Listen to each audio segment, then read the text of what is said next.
el libre comercio. Y el libre comercio simplemente es una postura, o ha sido una postura ideológica que ahora se da como algo fundamental con la globalización. ¿Cuál ha sido el resultado del libre comercio? En México uno de los problemas que tenemos es que en ocasiones las discusiones son muy viscerales. A veces no se quiere acudir a la realidad. Somos, y me incluyo, a veces hablamos sin fundamentarnos, pero ya más allá de lo que nos gustaría o de creer. Ahí están los datos, las enseñanzas. Hoy digo en un librito, que obviamente siempre recomiendo que lean mis libros, acabo de publicar uno, porque si no los recomienda uno, ¿quién los recomienda, no? Y hablo de que, y voy a hacer alusión más al rato de esto, del problema que tenemos ahora del debate energético, que parece discusión de cantina. ¿Cuáles son las discusiones de cantina? Creo que muchos de los que están aquí han estado presentes en ellas. Son sabrosas. ¿Por qué? Porque usted se sienta y empieza a discutir, no se sabe qué se está discutiendo, no se llega a nada, no se tiene que probar nada, pero la pasa uno muy bien. Pero una discusión responsable, lo primero que se tiene que hacer es delimitar qué estamos discutiendo y probar los argumentos. Pero hay quienes se montan en cualquier cosa, contra el Tratado de Libre Comercio. No ha dado resultado. Oye, espérate, vamos a ver las cifras, viejo. ¿Cómo estábamos con Estados Unidos antes del tratado? Teníamos un déficit comercial. ¿Cómo estamos ahora? Con un superávit cada vez mayor. ¿A quién ha beneficiado el Tratado de Libre Comercio? A México. Ahí están las cifras, ahí están los datos. Cada vez exportamos más a Estados Unidos. Por los altos precios del petróleo. No, viejo, al contrario. También el libre comercio logró que se difundieran, que se diversificaran nuestras exportaciones. Por ejemplo, en 1982, el 53% de nuestras exportaciones eran petroleras.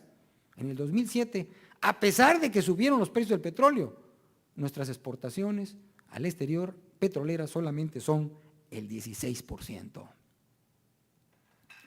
¿Qué pasó ahora que se incorpora totalmente el frijol, el maíz al libre comercio? Primero los que empiezan a discutir que no saben, vamos a quebrar y esto, sí, ya estaba incorporado, era más el último pedacito, hace 10 años.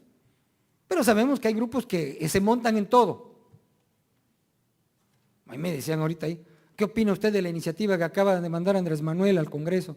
Le digo, discúlpeme, qué bueno que la mandó, pero yo no puedo opinar porque primero quiero leer antes de opinar, no quiero caer como él, a quien yo en un tiempo estimé mucho, Andrés Manuel, por algunas cosas que no vienen aquí al caso, pues yo no quiero ser como él de que está en contra de algo que no conoce. Como en las cantinas, ¿qué están discutiendo? Yo estoy en contra. ¿Por qué? Pues para vacilar un rato. Pero algo que tú no lees y ya está en contra. Igual, la cuestión agropecuaria, la pobreza del campo. Oye, vámonos a los datos, vamos a ver cómo nos ha ido en el campo. Sin tratado, ¿cuánto exportábamos a Estados Unidos? 2.717 millones de dólares en el 2007. Ya con el tratado, al final del tratado, exportamos 9.915 millones de dólares, 265% más. Y el producto por habitante en el campo creció prácticamente al doble después del tratado que antes del tratado. Y punto. Y aquí se habló de Carlos Salinas.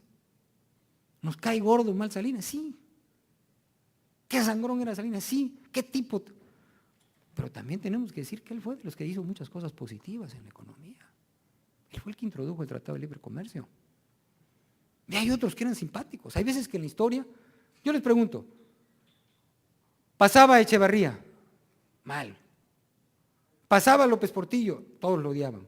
Miguel de la Madrid, que yo en lo particular le tengo aprecio, soy muy amigo de uno de sus hijos, que fue mi compañero, es una gran persona, una gente muy estudiosa, muy sincera, el hijo de uno de los hijos de Miguel de la Madrid.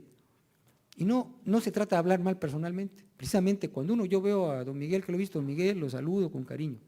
Pero eso no quita que haya sido el peor de los 3 sexenios, donde hubo inflaciones tremendas, donde, como dijo Juan Carlos, no hizo nada, don Miguel.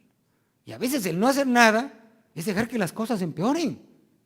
Entonces tenemos que distinguir la parte humana, el no odiar, porque yo no odio ni a ninguno de los políticos. En la democracia ya no tenemos que odiar, pero sí tenemos que distinguir, ¿estás haciendo o estás haciendo mal? En el Congreso yo me llevaba con otros, pero eso no quiere decir que yo aprobara lo que creía que estaba mal. ¿Qué tenemos entonces? Con que en el caso del Tratado de Libre Comercio ha sido positivo, en el campo ha ayudado. Hay miseria en el campo, sí, por otras razones, pero sin el tratado sería peor. Ahora, ¿es importante la apertura? Sí, vamos a tener la apertura, pero tiene que ser ¿con qué? Con leyes competitivas, y ahí es donde está el gobierno. ¿Qué pasó con el tratado? Bueno, que no hubieron los cambios posteriores necesarios para hacernos competitivos. ¿Y que empezamos a qué? A pelearnos. Por ejemplo, se ha hablado mucho de la competitividad fiscal o mundial. Primero vamos a la competitividad mundial. México ha seguido cayendo. En el 2001 éramos el lugar 42, en el 2007 el 52. Y da pena decir, ¿cuántos países están comparando? 55. Dios, como una vez yo llegué a mi casa con unas medallas de natación. Me dice mi esposo, oye, ¿desde cuándo eres campeón? No, es que en mi categoría había 3 y yo saqué el 3er lugar. Y ahí las tengo colgadas. Entonces, vamos en el 52, dice, ¿cuántos somos? Son 55. Leí una vez una frase al presidente Fox que explica esto, dice, no es que estemos haciendo las cosas peor, sino que hay otros que las están haciendo mejor que nosotros. Por eso a mí me da tristeza que mientras nosotros seguimos discutiendo discusiones bizantinas y que más tiempo, otros están actuando, otros están perforando el Golfo de México, nosotros seguimos discutiendo y aquellos dicen, síganle discutiendo, ahora Andrés Manuel, échale más tiempo. Entonces, esto es la cuestión de competitividad. El cambio fiscal. Aquí tenemos, ¿por qué? Perdón. A ver. Acá está, no, ya le moví algo aquí, que no era. Cuando uno le mueve, a ver, escape, ya me escapé. Decíamos, después de esta de competitividad directa, tenemos entonces que ver